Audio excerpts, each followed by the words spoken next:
को हम पकड़ करके आगे बढ़ने की कोशिश करें। चलो अब हम आते हैं जिनके लिए, जिनके निमित्त, जिनके पावन पदार्पण से ये सारा माहौल तैयार हुआ है, उन गुरु भगवंत के चरणों में आकर के हम जिनवानी सुन करके उनकी जो प्रेरणा है उसके माध्यम से परिवर्तन ला करके इस प्रवेश को यादगार बनाने की कोशिश करेंगे।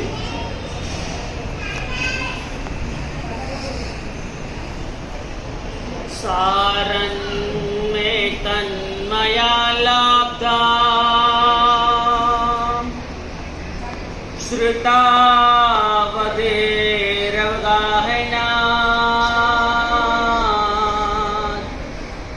भक्ति भागवतीर्बीजा परमानंदकारिणा।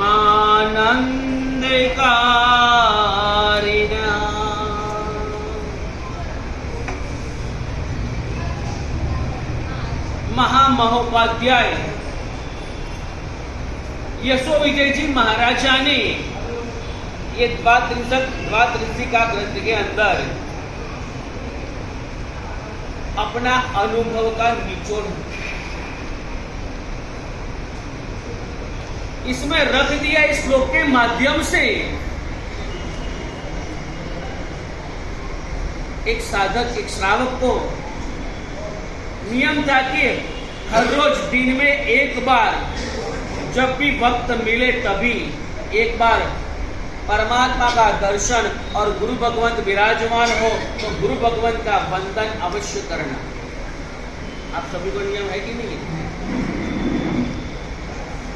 दिन में एक बार अगर परमात्मा का और यहाँ पर उपलब्ध हो तो गुरु भगवंत का अगर मुख न दिखे तो उस दिन को अपने जीवन का सबसे बुरा दिन माने। इससे बड़ा बुरा दिन कोई हो नहीं सकता जिस दिन परमात्मा का और गुरु भगवंत का दर्शन न हो।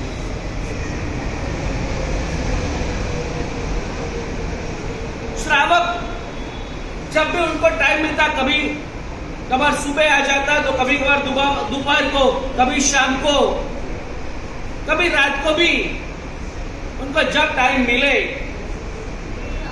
परमात्मा का दर्शन करके। और वैसे चातुर्मास आया और चातुर्मास में यशो विजय जी महाराजा थे और उनका हर रोज वो दर्शन करता। जब भी उनको टाइम मिलता आता और जब भी वो देखता तो गुरु भगवंत या तो कुछ लिखते या तो कुछ मनन चिंतन करते, कुछ वांचन करते। अध्ययन उनका जब भी देखो इनके हाथ में पुस्तक वो देख। श्रावक को विचार आया कि इतने बड़े ज्ञानी गुरु भगवंत और इतने स्वाध्याय मग्न है, जब भी देखो इनके हाथ में पुस्तक होता है, कभी लिखते हैं, कभी चिंतन करते हैं, मनन करते हैं, कभी वांचन करते हैं। बहुत सारा ज्ञान उन्होंने प्राप्त किया है। मेरे पास तो इतना वक्त है कि नहीं?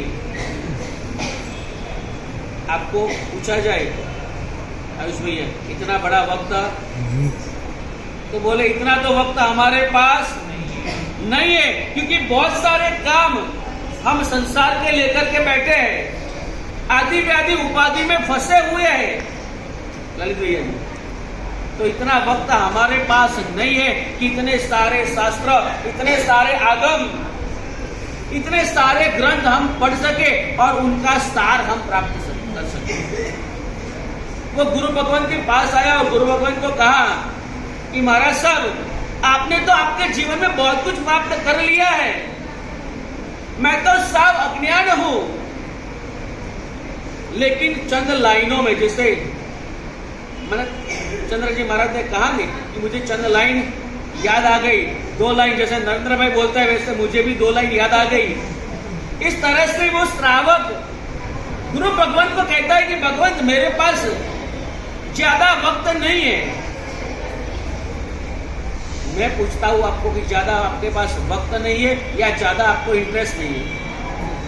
जहाँ इंटरेस्ट होता है वहां पर तो वक्त ही वक्त है, वहां पर वक्त की कोई कमी नहीं है। चाहे कितना भी बिजी हो और कोई आकर के बोल दे भाई 3 घंटे का पिक्चर है और साथ में तुझे चलना है, 3 घंटे का वक्त निकल जाएगा।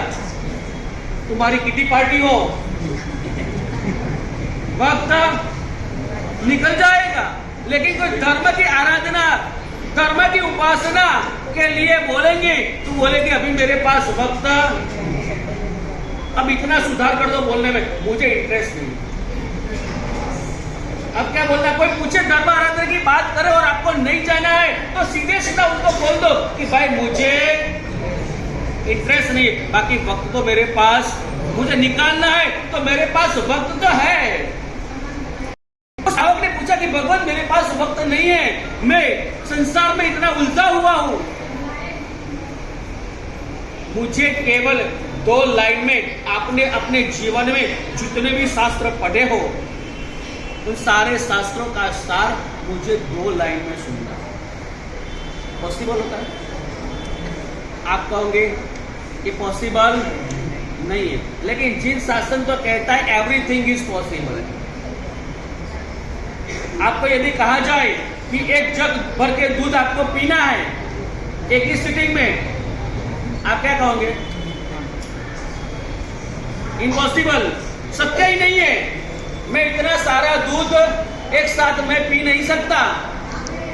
लेकिन हमारे नरेंद्र भाई जैसे बुद्धिशाली हो तो वो क्या करेंगे, वो पूरा जग भरा हुआ दूध में आधा नींबू निचोड़ेंगे, क्या होगा?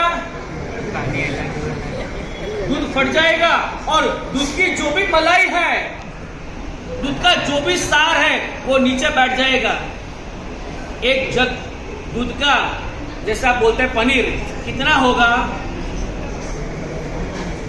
आधी कटोरी भी, और वो बोलेगा कि ये पूरे जग का सार इस आधी कटोरी में, आधी कटोरी मलाई में आ गया। बस ऐसे ही गुरु भगवंत ने कहा कोई बात नहीं, तुझे केवल 2 लाइन में सुनना है तो मैं पूरे शास्त्रों का सार तुझे 2 लाइन में सुना रहा हूं। और गुरु भगवंत ने ये द्वादशिका ग्रंथ की रचना में ये श्लोक की रचना की और इसमें कहा सारन मेतन मया लब्धम। सार तो मैंने लिया है, लेकिन सार मैंने कहां से लिया है वो इंपॉर्टेंट है। इंपॉर्टेंट क्या है? सार तो लिया है, लेकिन मैंने सार कहां से लिया है? श्रुता वधेर अवगाहनात्, श्रुत रूपी समुद्र का मैंने अवगाहन किया है और उसमें से जो मुझे मक्खन मिला है, जो मुझे सार मिला है, वो मैं आपके सामने पेश करता हूं। इतनी बड़ी बात बता दी। जैसे समुद्र का मंथन किया तो अमृत मिला, ऐसे अमृत जैसे ये शब्द अपन को इस श्लोक के माध्यम से मिला। गुरुदेव ने कहा सारण मेतन मया लब्धम श्रुता वधेर अवगाहनात्। आपको पूछा जाए आपके जीवन में आपने क्या सार इकट्ठा किया? ललित भैया, सनत भैया, आपको पूछा जाए कि आपकी उम्र 50 साल, 55 साल, 60 साल हुई है, आपके जीवन का सार क्या इकट्ठा किया? यहाँ छोड़ के जाना है ऐसा इकट्ठा किया या साथ में लेकर के जाना है वही इकट्ठा किया? आज सुबह भी हम लोग वहां से आ रहे थे, यहाँ पर रास्ते में बात हुई।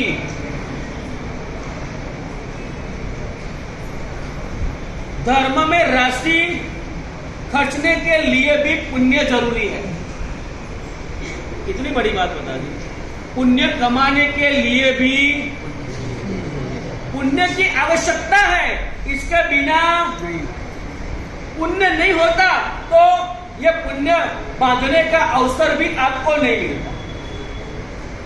रतनबाग श्री संघ का सहे दिल से आभार मानूंगा।